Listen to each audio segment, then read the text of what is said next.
Hi every one. ഇന്ന് നമ്മൾ വാറ്റ് രജിസ്ട്രേഷനെ കുറിച്ചാണ് പറയുന്നത്. എപ്പോഴാണ് ഒരു സ്ഥാപനം വാറ്റിൽ രജിസ്റ്റർ ചെയ്യേണ്ടത്? ലിമിറ്റ് എപ്പോഴേ എത്ര ത്രഷോൾഡ് ലിമിറ്റ് അല്ലെങ്കിൽ എത്ര ടേൺ ഓവർ ആകുമ്പോൾ വാറ്റിൽ രജിസ്റ്റർ ചെയ്യേണ്ടതെന്ന് വെച്ചാൽ, ഓക്കെ, നിങ്ങളുടെ ടേൺ ഓവർ 1,87,500 താഴെയാണെങ്കിൽ ലാസ്റ്റ് 12 മന്ത്സ് നിങ്ങളുടെ ടേൺ ഓവർ 1,87,500 താഴെയാണെങ്കിൽ നിങ്ങൾ രജിസ്റ്റർ ചെയ്യേണ്ട.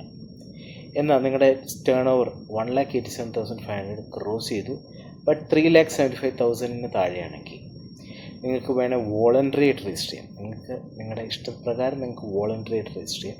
ഒരു നിർബന്ധമില്ല, നിങ്ങൾക്ക് വോളണ്ടറി ആയിട്ട് രജിസ്റ്റർ ചെയ്യാം. ബട്ട് ഹവർ നിങ്ങളുടെ ടേൺ ഓവർ 3,75,000 ക്രോസ് ചെയ്യുകയാണെങ്കിൽ 3,75,000 ടേൺ ഓവർ ക്രോസ് ചെയ്യുകയാണെങ്കിൽ അല്ലെ ത്രഷോൾഡ് ലിമിറ്റ് ക്രോസ് ചെയ്യുകയാണെങ്കിൽ നിങ്ങൾ മാൻഡേറ്ററി ആയിട്ട് വാറ്റ് രജിസ്റ്റർ ചെയ്തിരിക്കണം. ഓക്കെ, എന്തൊക്കെ ടേൺ ഓവർ എന്ന് പറയുമ്പോൾ എന്തൊക്കെ ഉദ്ദേശിക്കുന്നത്? അതിൻ്റെ അകത്ത് സ്റ്റാൻഡേർഡ് റേറ്റഡ് സപ്ലൈസ് വരും, സീറോ റേറ്റഡ് സപ്ലൈസ് വരും, ഡീം സപ്ലൈസ് വരും. അതിൻ്റെ അകത്ത് ഗുഡ്സ് ഇമ്പോർട്ടഡ് അണ്ടർ ASEAN. ഇത് 4 ത്രഷോൾഡ് ലിമിറ്റിനകത്ത് കാൽക്കുലേഷൻ ഉൾപ്പെടുന്നത്. അതുകൊണ്ട് തന്നെ നിങ്ങളുടെ ടേൺ ഓവർ 1,87,500 താഴെയാണെങ്കിൽ നിങ്ങൾ രജിസ്റ്റർ ചെയ്യേണ്ട. എന്നാൽ നിങ്ങളുടെ ടേൺ ഓവർ 3,75,000 ക്രോസ് ചെയ്യുകയാണെങ്കിൽ നിങ്ങൾ മാൻഡേറ്ററി ആയിട്ട് രജിസ്റ്റർ ചെയ്തേ